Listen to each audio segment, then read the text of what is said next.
Okay, all right. Push the button. Where is the button? Oh, the button is glitching. Interesting. There we go. Okay, let me check that work. That worked. Incredible. Somehow I'm center frame. Maybe? Yeah. God, there's a bit of a delay on that. Cool. Right. It's a rainy Sunday morning. The best tournament in the world has its grand finals today. This is going to serve as a little bit of a preview for the finals and as a brief history of the EMEA Masters 2024 Spring. It is the last run of this tournament under its current format, so I think this is a nice cap end. I think this is a nice way for me to sort of go over everything I'm thinking about before finals. Yeah, so we're going to do that. We're going to have a look. If you're not familiar with the EMEA Masters, this is like the second best thing in Europe. The LEC, obviously, a pinnacle of League of Legends play. Excuse me. Just did my medicine, so bit of lungs to do. Right. You have the LEC, top tier of EU play. So that's the top 10 players in each role-ish. Remember that competitive is about more things than killing your opponent mercilessly, although it does help. So this is everyone else. This is the pinnacle of different countries and regions.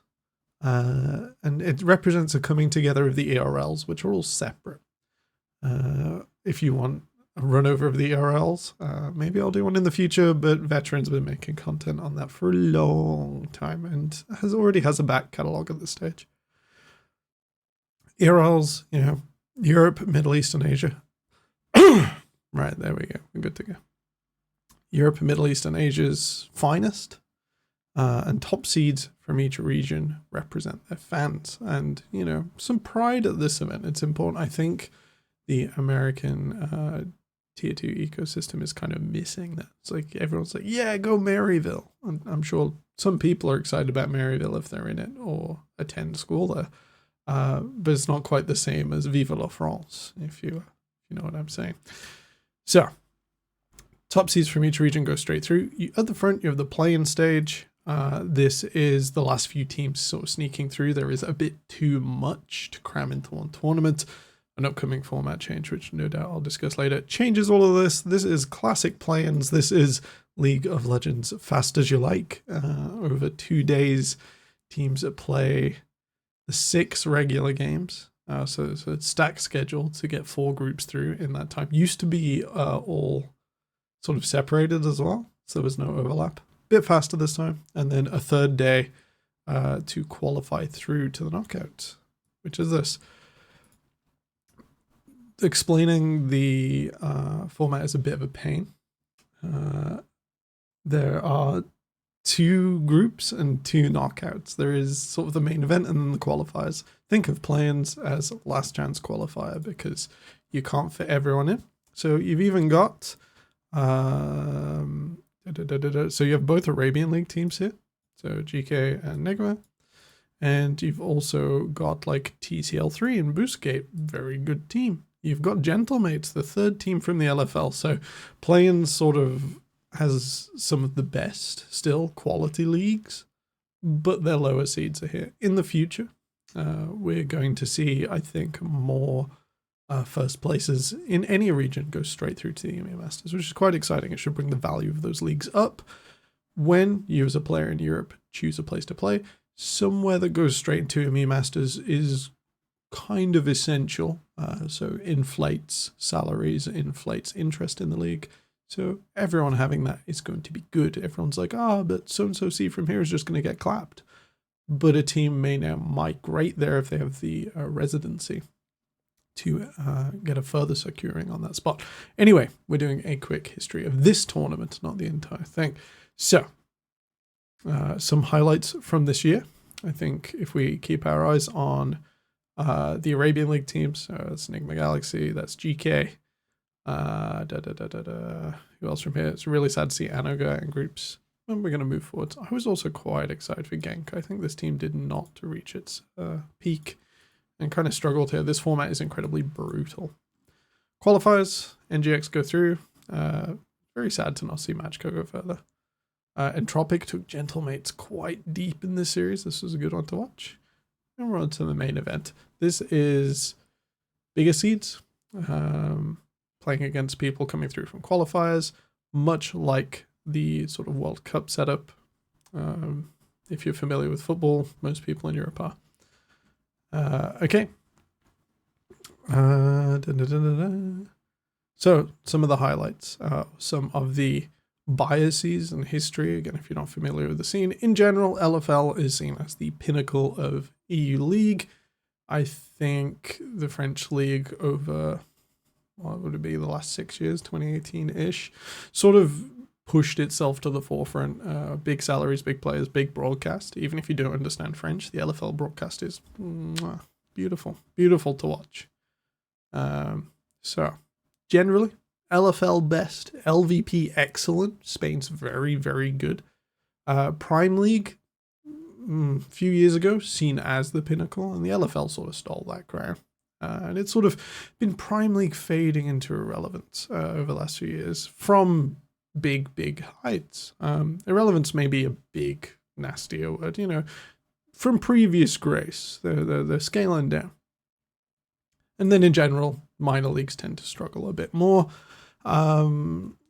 The difference being, in recent years, we've had the Arabian League and the Turkish League. The TCL has joined the EMEA Masters, no longer qualifying to Worlds for the TCL, and Arabian League being included rather than running their own events.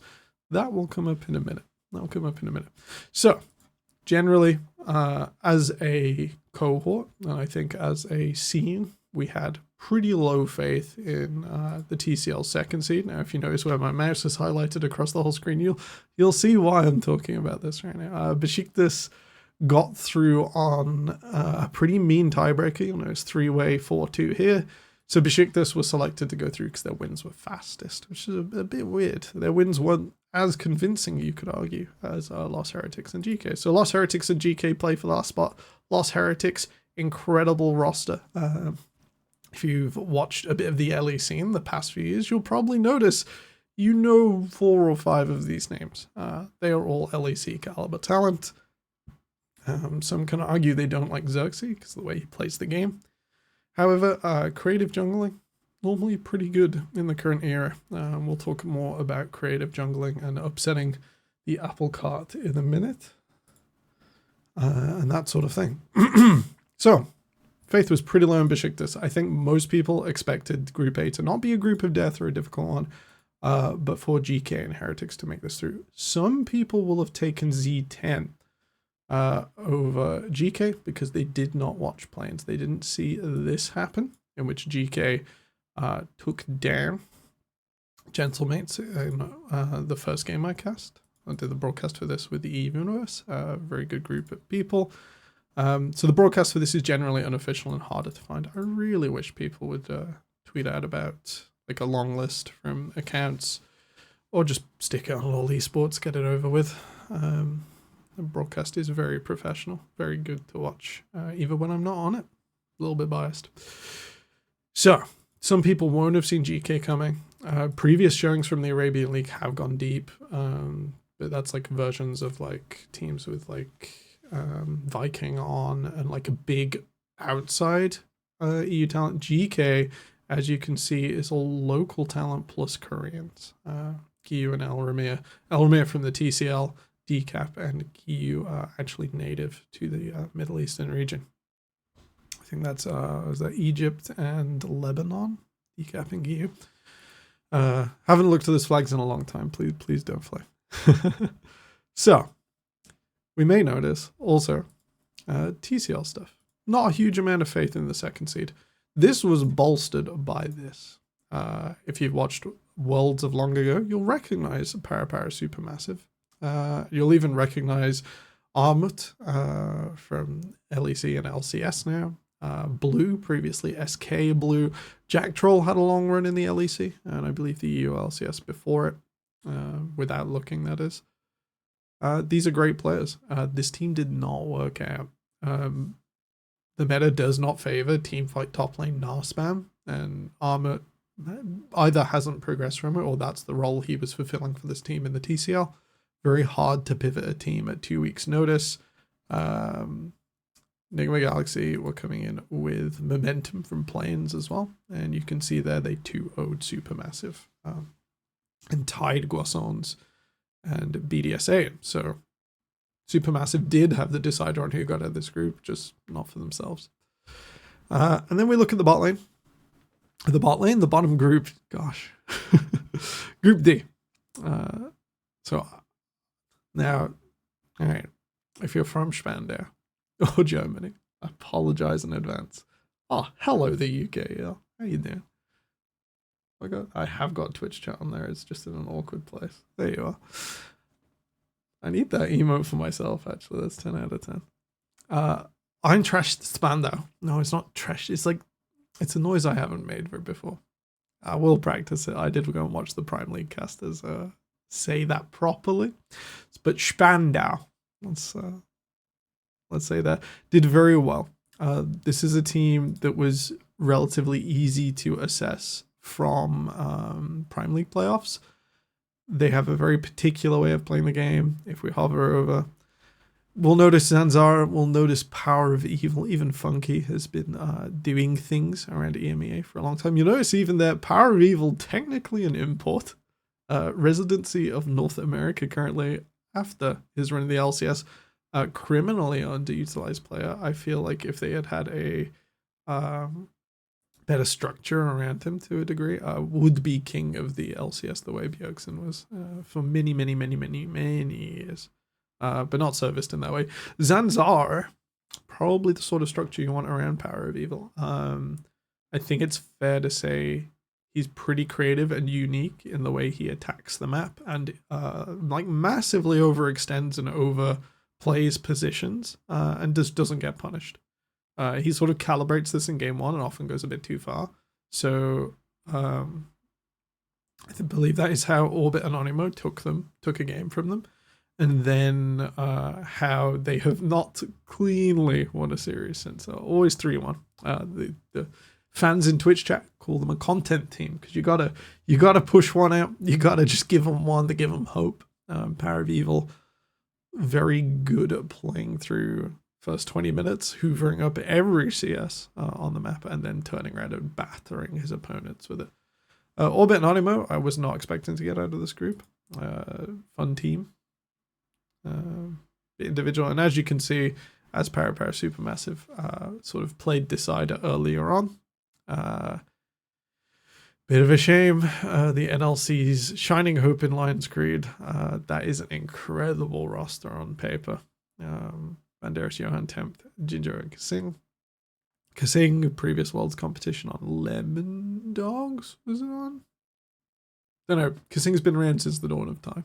Very good to play. Tempt has gone deep in this tournament on X7 before. Incredible player. And Johan as well. Very good. Banderas, like, very exciting top laner. And I feel like when he's set up and played around, is a fantastic measure. You can't have a coach in a game. The best thing you can have in an old game for like leadership and thought is an old player. And you've got Kasing and Banderas in here. It's incredible setup. Gentlemates didn't make it through from playoffs. This is a team filled with LFL alumnus, I think it's fair to say at this stage. Even though, at the days of LDLC were a few years ago, this is like current heretics in LEC. Like, you expect good things. These are big names. Didn't quite work out. Bit of a shame. So, going through, you wouldn't draw the same team immediately qualifying through. You'll notice I haven't said a lot about SK, KCB, BDS, and Nigma. We're going to talk about more of them as we go. Bit of a shame to see Italy go out here. I don't think this team was quite to level, and also these are incredible teams. So, first game, SKP going down to Besiktas is a real shame. This was a real close series, and SK Prime had looked more consistent than Spandau. I think it's fair to say, or at least maybe a bit better. In regular season, Spandau had some issues that they weren't getting over. And remember that best of one format does not suit the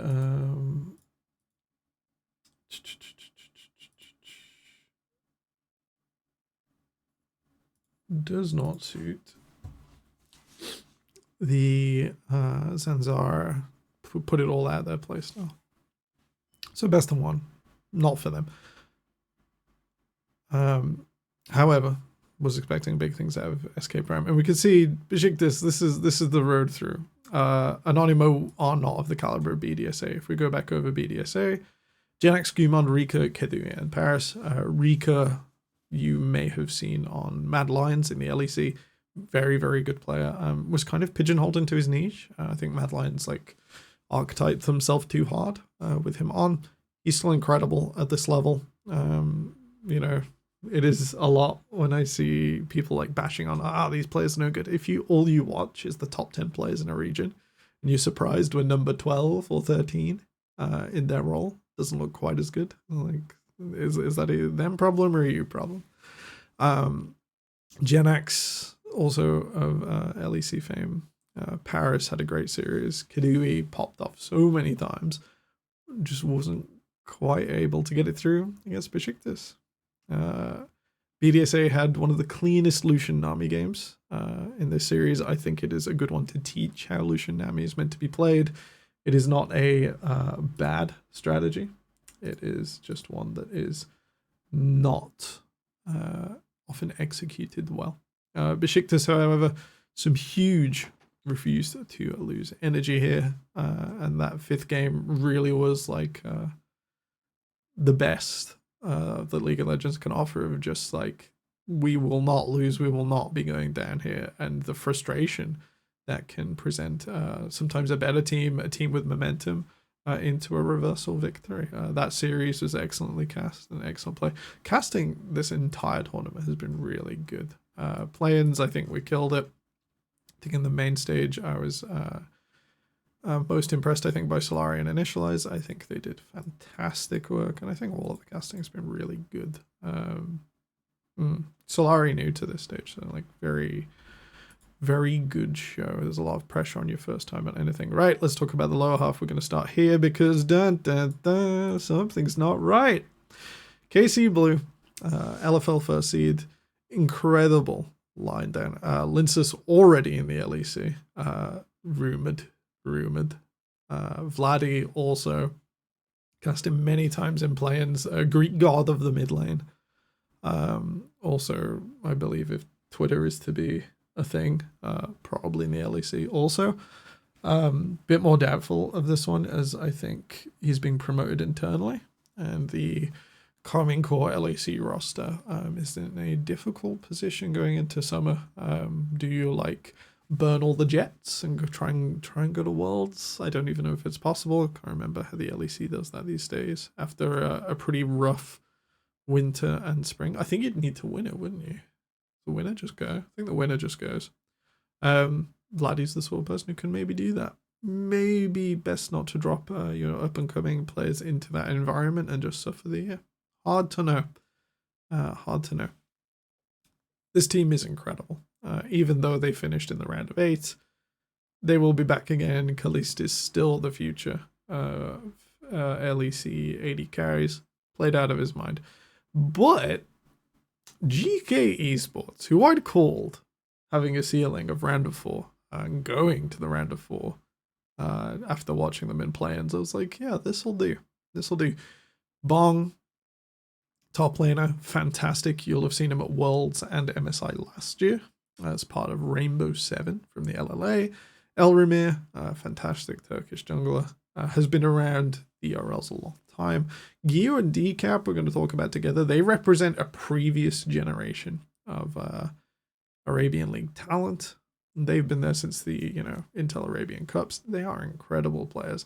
Gio might, I think I saw something else on Twitter, and again, it looked like substantiated rumors, but it was like, yeah, people have been in touch with Gio, and you may end up on a tier 1 team soon.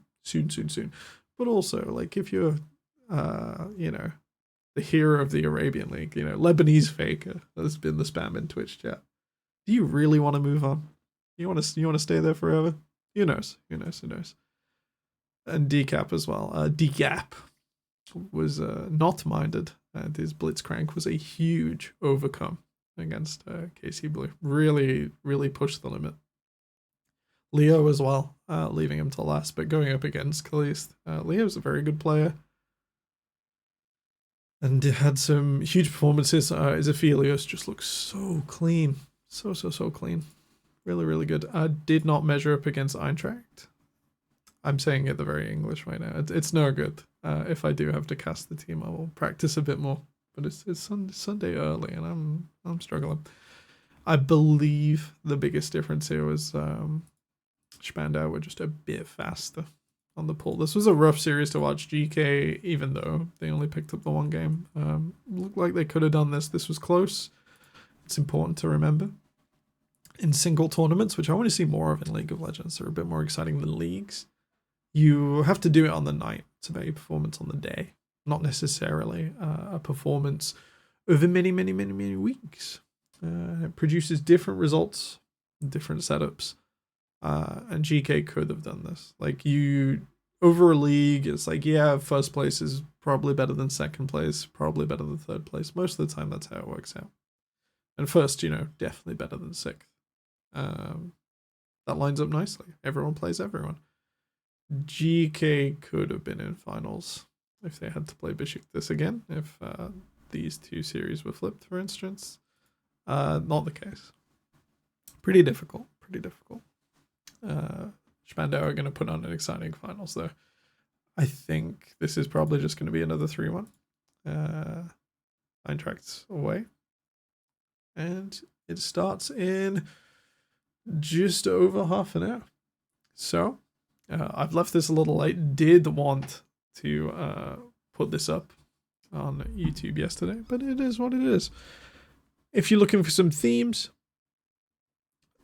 I believe this was sort of the refuse. Wait, no, I've got this the wrong way around. Yeah. So Besiktas, this was some huge refuse to lose energy. This is a series well worth watching. The fastest, strongest team in the league could not take out Besiktas. So they are deserving of their final spot, even if they're not everyone's favorite. I think they look pretty good. Turkish league has a tendency of showing up in finals. Istanbul Wildcats, huge case study.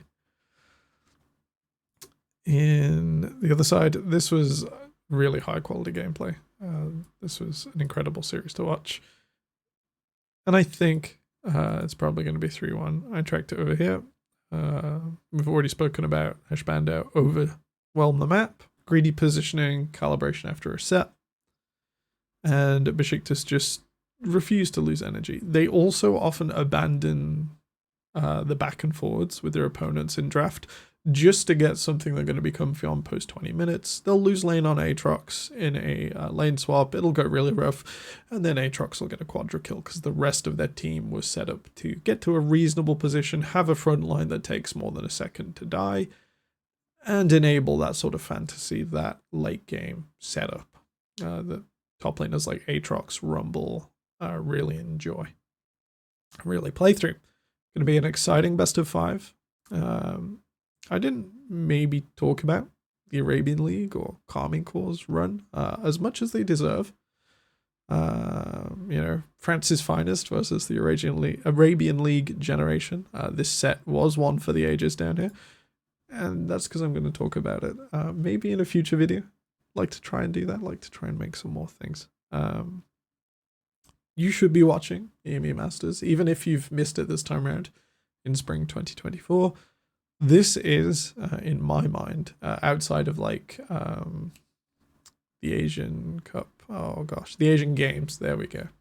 Outside of the Asian Games, this is the single biggest tournament. And unlike the Asian Games, it doesn't come down to Korea versus China with maybe some upset potential. This is the best of Europe. You will be seeing these plays for many years. All of them challenger. if not now, than in the past because of how heavy an EMEA regional league schedule can be. It's a big, big commitment. I don't think you quite reach hundreds of games, but you're scrimming 3 nights a week, you're playing 2 nights a week, or maybe more, depending on each individual league setup. This is sort of the pro gamers of EE that aren't in LEC. You should be watching for the memes. Some of these teams are have incredible personalities, and Spandau making it all the way to the finals shows that that's an important thing. You can't just play the meta against everyone else and just expect it to go fine and play rock, paper, scissors. Sometimes you got to pull a spark out of your pocket. That's a reference to a show I haven't watched, but never mind. In any case, individual tournaments also, I think maybe we'll see Riot leaning this way over years in the future. Stuff like the Esports World Cup that I still don't know how to feel about. I probably won't till the first one is done. It represents an era of league that's gone now. The IGN Pro Leagues, the MLGs, they were my favorite tournaments when this game got started.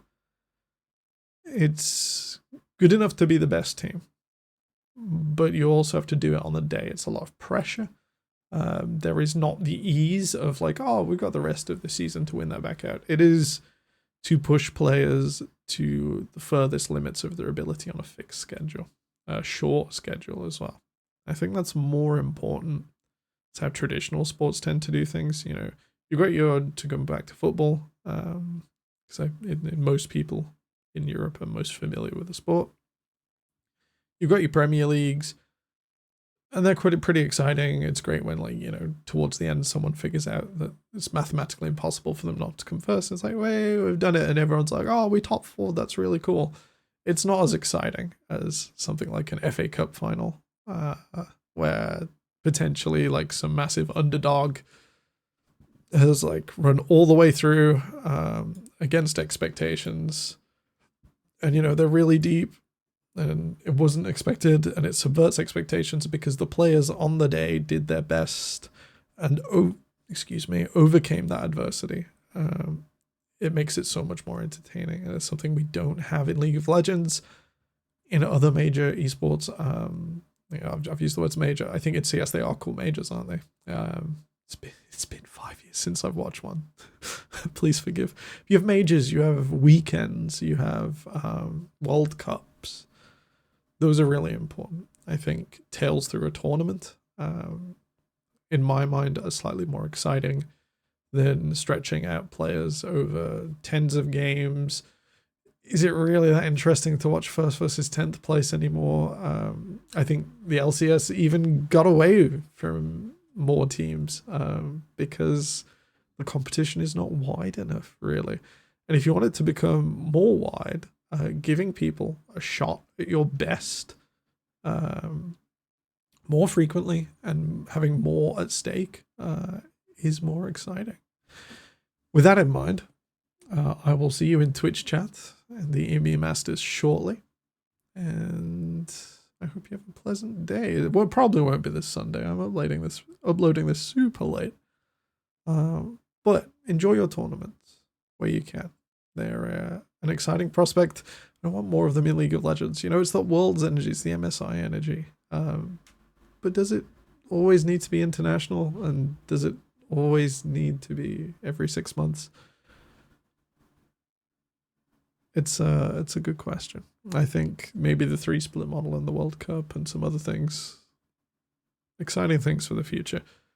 You should be watching EMEA Masters, and I'm gonna go get ready now. So I'll see you later, and thank you for watching.